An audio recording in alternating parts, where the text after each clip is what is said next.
ও মাসি ওঠো, মাসি, ও মাসি ওঠো, মাসি, ও মাসি ওঠো ওঠো। গাড়ি এসে গেছে ঘুরতে যাওয়ার জন্য, এখনো ঘুম ভাঙছে না।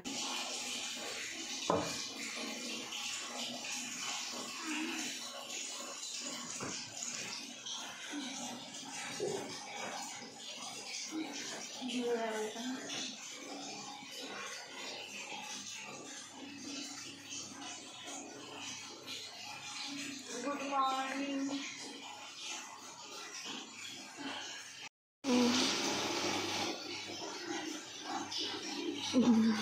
হ্যালো গাইস, গুড মর্নিং সবাইকে জানাচ্ছি, চোখ বন্ধ করে জানাচ্ছি। মিষ্টু লাইফস্টাইলে তোমাদের নতুন একটা ব্লগ নিয়ে ওয়েলকাম জানাই। সকাল 5টা বাজে না 6টা বাজে, 6টা বাজে। আজকে 18 তারিখ না 19 তারিখ, আজকে 19 তারিখ। তো আজকে আমাদের সেকেন্ড দিন গ্যাংটকে। আজকে আমরা পেলিংয়ে আছি, আজকে আমাদের সেকেন্ড দিন। আমরা এখন ঘুরতে যাবো। 8টার সময় আমাদের গাড়ি আসবে, একটু জোরে বলছি, শাওয়ার চলছে। তো আমাদের আজকে পেলিংয়ে হচ্ছে সেকেন্ড দিন, আজকে 19 তারিখ। আর আজকে এই সকাল 6টা থেকে আমার ব্লগটা শুরু করছি। সেকেন্ড, হয়তো সেকেন্ড পার্ট বা থার্ড পার্ট, যাই হোক জানি না, মানে ব্লগের ওপর ডিপেন্ড করবে যে আজকে সেকেন্ড ব্লগ দেবো না থার্ড ব্লগ দেবো। বড় হয়ে গেলে তো আমাকে সেটা পাঠ করে দিতে হবে। তো তোমরা সবাই কেমন আছো? আশা করি খুব ভালো আছো। আর আমি কেমন আছি সেটা বলার অপেক্ষায় রাখে না, কারণ মেয়ে মানুষ ঘুরতে আর শপিং করতে যে ভালোবাসে না, সেটা আমার মনে হয় পৃথিবীতে এমন কোনো মেয়ে মানুষ এখনও জন্মায়নি।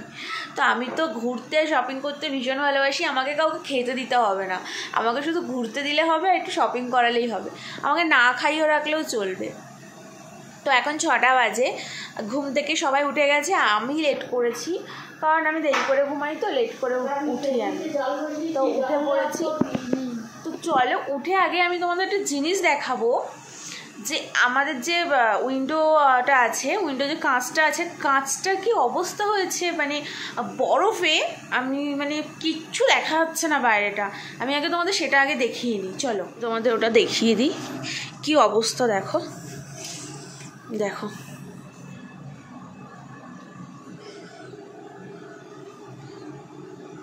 দেখেছো? এটা ধর,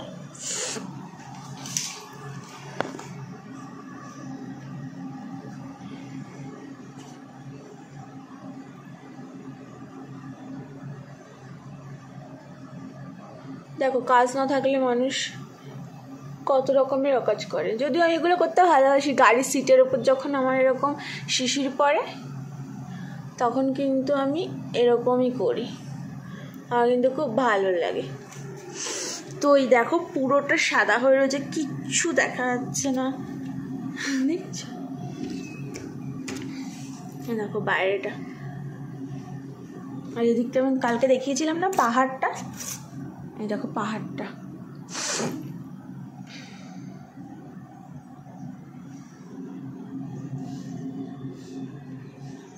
তো চলো ব্রাশ করে নিই আমি। সকাল সকাল জানলাটা দিয়ে দেখো বাইরের সিনটা দেখতে কতই না ভালো লাগছিলো, তাই না? দেখো পুরো পাহাড়টা কিন্তু কুয়াশায় ঢেকে রয়েছে, আর সাথে কিন্তু কাঞ্চনজঙ্ঘাটাও কুয়াশাতেই ঢেকে রয়েছে। আমরা কিন্তু পরের দিনকে কাঞ্চনজঙ্ঘাটা দেখতে পেয়েছিলাম রোদটা যখন বেরিয়েছিল। তো আজকে সারাটা দিন কুয়াশা ছিল, মেঘলা আকাশ ছিল, বেশ ভালোই লাগছিল। আমরা এখন সকালবেলা, মানে প্রথম দিন ছিল এটা আমাদের, তো আমরা পেলিংয়ে ঘুরতে যাব বলে আমরা রেডি হচ্ছিলাম। আমি রেডি হয়ে দিদিদের ঘরে চলে গেছি, দিদিরাও কিন্তু রেডি হয়ে গেছে। দিদি বলছিল যে টুবাইদা আর জামাইবাবুকে একসাথে একটু বাইরেটা দাঁড়িয়ে ফটো তোলার জন্য।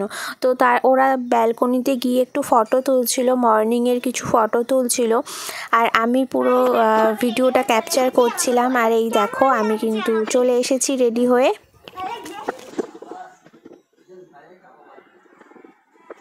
তো এটা হচ্ছে আমার ফুল লুক, আর আমার দিদি জামাইবাবু সবাই রেডি হয়ে গেছে। তোমাদের একবার আয়নায় দেখিয়ে দিই আমার ফুল আউটফিটটা আজকে কেমন লাগছে। সবাই কিন্তু কমেন্ট করে জানাতে ভুলবেন না। আজকে আমার আউটফিট তোমরা কিন্তু কমেন্ট করে জানাবে যে আজকে কেমন লাগছে।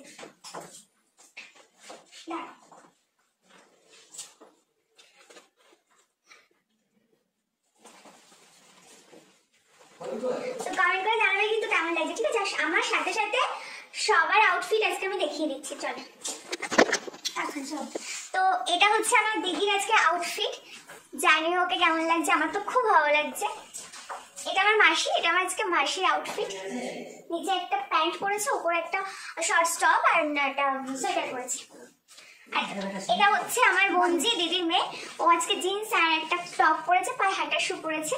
তো ওর একটা আউটফিট, ওকেও কেমন লাগে সবাই জানিও কমেন্ট করে।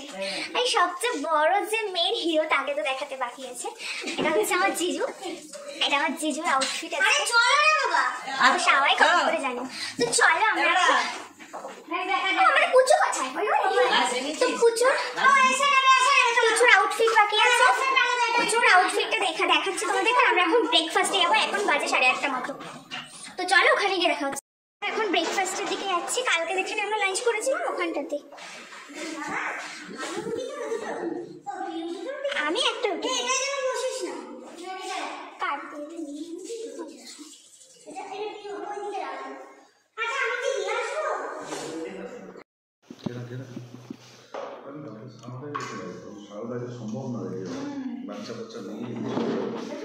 ফাইনালি রেডি হয়ে গেছে। আমরা এখন যাচ্ছি ঘুরতে, সাইট সিন দেখতে, কোথায় কোথায় যাচ্ছি সবটাই তোমাদের সাথে শেয়ার করবো, কি তাই তো?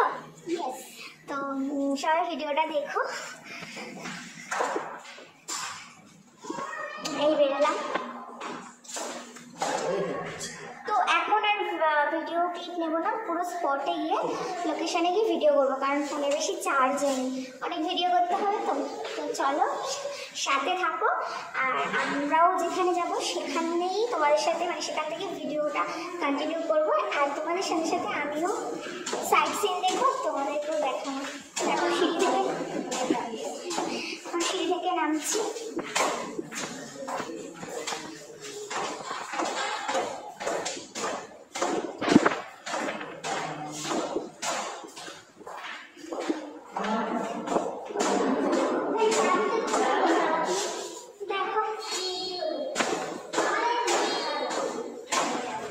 দেখো আমরা কিন্তু বেরিয়েও পড়েছি, আর কি সুন্দর লাগছিল চারিদিকটা, শুধু পাহাড় আর পাহাড়। আমার যে এত ভালো লেগেছে, আসলে প্রথমবার গেছি, ভালো না লেগেই পারে। পাহাড় আর সমুদ্রকে ভালো না বেশি কি পারা যায়? তো দেখো আমরা পেলিংয়ের একদম উঁচুতে চলে এসেছি, যেখানটা কিনা বৌদ্ধ মন্দির আছে অ্যান্ড স্কাই ওয়াক আছে। তো সেখানটায় আমরা কিন্তু চলে এসেছি। এখানে গাড়ি পার্কিং করা হচ্ছিল। গাড়ি পার্কিংয়ের পর কিন্তু আমরা সেই মন্দিরের ভেতরটায় ঢুকবো। টিকিট আছে, টিকিটটা কত করে আমার ঠিক জানা নেই, কারণ জিজু টিকিট কাটছিল। দিয়ে আমরা গাড়ি পার্কিং করে কিন্তু সেই মন্দিরে যাব বলে ভেতরে ঢুকে পড়েছি, মানে ঢুকে যাব একটু পরেই। এটা ছিল টিকিটের লাইন। তো দিদিরা এখানে একটু ফটো তুলছিল, আমি ভিডিও ক্যাপচার করছিলাম। দিয়ে তারপরে কিন্তু আমরা ভেতরের দিকে চলে যাব। তার আগে আমরা একটু স্কাই ওয়াকে উঠবো, মানে যেটা কাঁচের হয়। যদিও এটা আমি খুব উচ্চতা দেখলাম না, মানে একটা মিডিয়াম উচ্চতায় ছিল, অনেক উঁচু ছিল না বা অনেক ভয় পাওয়ার মতো কিছু ছিল না, মানে যেরকম এক্সপেক্ট করেছিলাম সেরকম এক্সপেক্টের মধ্যে এই স্কাই ওয়াকটা ছিল না। এটা একটা নর্মাল উচ্চতা পর্যন্তই ছিল। দিয়ে তারপরে দেখো ভেতরে ঢুকে গেলাম। ওই যে বৌদ্ধ মন্দিরটা দেখতে পাচ্ছ, আমরা কিন্তু ওইখানে যাব। আর এতগুলো সিঁড়ি ভেঙেই কিন্তু যেতে হবে। যেখানে আমি কিনা বাড়িতে 2টো সিঁড়ি ভাঙি না, সেখানে আমাকে এতগুলো সিঁড়ি ভেঙে ওই মন্দিরটায় যেতে হবে। আসলে ঘুরতে আসলে যদি আমি এখানে এরকম জায়গায় নাই যাই সিঁড়ি ভেঙে, তাহলে ঘুরতে আসার মানেটাই কোনো কিছুই হয় না। তো এখানে দেখো আমাদের জুতো খুলে ভেতরে ঢুকতে হবে, তাই জন্য জুতো খুলছিল সবাই। আর আমি তো স্টকিংস পরেছিলাম, তো তার জন্য আমাকে স্টকিংসটা পরেই ঢুকতে হবে। কিন্তু এখানে ঢোকার আগে আমরা সাইট সিনগুলোর ফটো তুলছিলাম, সবাই দাঁড়িয়ে দাঁড়িয়ে ফটো তুলছিল। আর এই দেখো আমি তো স্কাই ওয়াকে উঠে ঢং করা শুরু করে দিয়েছি। দিদিকে বলছি আমাকে একটা স্লোমোতে ভিডিও করে দে। তো এগুলো সিঙ্গেল ভিডিওই ছিল, স্লোমোতে ভিডিও করে দিচ্ছিলো যাতে এগুলো রিলস করে আমি ছাড়তে পারি। তো সেগুলোই তোমাদের ভ্লগে আবার পোস্ট করে দেখাচ্ছি। আমার এই ভিডিওগুলো খুব ভালো এসেছিলো, আমি এগুলো সিঙ্গেল রিলসে পোস্ট করেছিলাম আর অনেক ভিউজও হয়েছিল, বেশ ভালোই লাগছিলো। তো আমরা এখানে সবাই এক এক করে সিঙ্গেল ভিডিও তুলছিলাম, শুধু আমি নয়, আমাদের এক একটা স্পটে 3 ঘন্টা করে টাইম লেগে যাচ্ছিলো। ড্রাইভার বলছিল যে আপনাদের এক একটা স্পটে যদি 3-4 ঘন্টা করে টাইম লাগে তাহলে বাকি স্পটগুলো দেখবেন কখন। তো এই নিয়ে একটু হাসি ঠাট্টা ছিল। এদিকে দেখো আকাশে কিন্তু প্রচুর মেঘ হয়ে গেছে, আর আমরা সবাই কিন্তু ব্লগ করছিলাম, শুধু আমি এখানে, ওখানে সবাই ব্লগ করছিল। তো দিদিভাইয়ের ব্লগের জন্য কিছু ফুটেজ নিচ্ছিল, তো সেই ফুটেজটা আমিও আমার ব্লগে দিয়ে দিলাম, তোমাদেরকে শেয়ার করলাম। তো আমরা গ্রুপে, এই যে দেখতে পাচ্ছ আমরা সবাই ছিলাম গ্রুপে। একজন বাচ্ছিল, একজনে আবার রাগ হয়েছিল, মানে আমার দিদির বড় মেয়ের আবার রাগ হয়েছিল, মান অভিমানের পালা চলছিল ফটো তোলাতুলি নিয়ে। আসলে ওকে ওর কথা অনুযায়ী ওকে ফটো তুলে দেওয়া হচ্ছিল না নাকি, তাই ওর একটু রাগ হয়েছিল, কিন্তু সবাই ফটো তুলছিলাম। যাই হোক, ঘুরতে এলে রাগ অভিমান সবই থাকে, সেসব কাটিয়েই ঘুরতে যাওয়া। তো তারপরে আমরা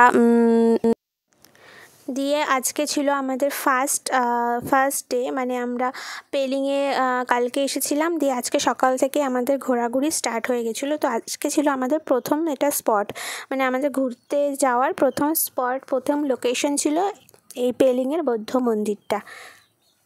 দেখো চারিদিকটা কত সুন্দর, তাই না? প্রথম দিনকেই দেখো পুরো মেঘে ঢাকা, কিন্তু তো দেখে একটু মনও খারাপ হয়ে গেছিলো যে বৃষ্টি হবে কি না, ঘুরতে এসে যদি বৃষ্টি হয় তাহলে কেমন হবে। শুনেছি পাহাড়ি অঞ্চলে নাকি সবসময় বৃষ্টি হয়, আর এরকম মেঘ, আর খুব একটা বিশেষ ঠান্ডাও ছিল না, মিথ্যে কথা বলবো না। খুব যে ঠান্ডা ছিল সেটাও ছিল না, মানে একদমই ঠান্ডা ছিল না বলা যায়, কারণ আমরা একটু পরে সোয়েটার সব খুলেই ফেলেছিলাম, এতটাই গরম লাগছিলো। তারপরে আবার এতগুলো সিঁড়ি ভাঙা হয়েছিল, তো আরও বেশি গরম লাগছিলো, তো একদমই ঠান্ডা ছিল না, এটাই বলা যায়। আর এখান থেকে এই নিচের এই যে স্কাই ওয়াকটা কী অসাধারণ লাগছিল দেখতে, আমি তো ভিডিও করে নিয়েছি। আর এটা হচ্ছে পুরো বৌদ্ধ মন্দিরটা, মানে আমরা কিন্তু বৌদ্ধ মন্দিরে উঠে গেছি, সেই সিঁড়ি ভেঙে সিঁড়ি ক্রস করে কিন্তু আমরা উঠে গেছি একদম বৌদ্ধ মন্দিরে। এবার আমরা ভাবছিলাম মন্দিরের ভেতরে ঢুকবো কি ঢুকবো না, তা জিজু বললো এত দূর যখন চলেই এসেছি তাহলে মন্দিরের ভেতরে ঢোকাই যাক। তারপরে টিকিট কেটে আবার মন্দিরের ভেতরে ঢোকা হলো। যদিও সেই ঢোকার ভিডিওটা নেওয়া হয়নি, কারণ ভেতরে গিয়ে ভিডিও অ্যালাউ ছিল না, ওখানে ভিডিও একদমই অ্যালাউ ছিল না, তো সেই জন্য আমরা মন্দিরের ভেতরের ভিডিও নিতে পারিনি।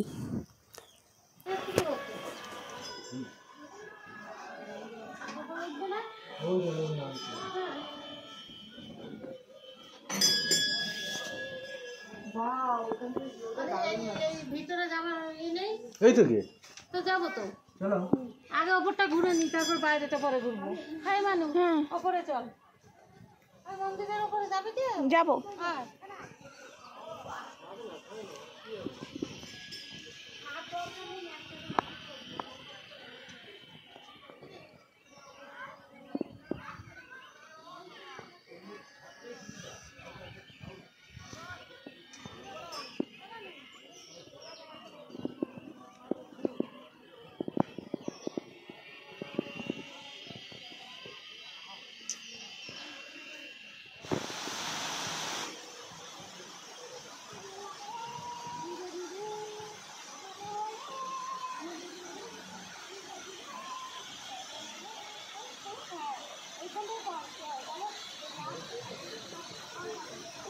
তারপরে আমরা পেলিং থেকে কিন্তু চলে এসেছিলাম, মানে আমরা অন্য একটা স্পটে যাচ্ছিলাম তিস্তা নদীর ওখানে। যেতে যেতে এই ঝর্ণাটা দেখতে পেয়ে এখানে গাড়িটা আমাদের থামিয়ে দিল, দিয়ে আমরা এখানে একটু ভিডিও আর ফটোশ্যুট করছিলাম। আর সত্যি কথা বলবো, ওই জায়গাটা এত ঠান্ডা ছিল, আর ঝর্ণা জলটা মানে এতটা ঠান্ডা, পুরো হাত কেটে যাচ্ছে।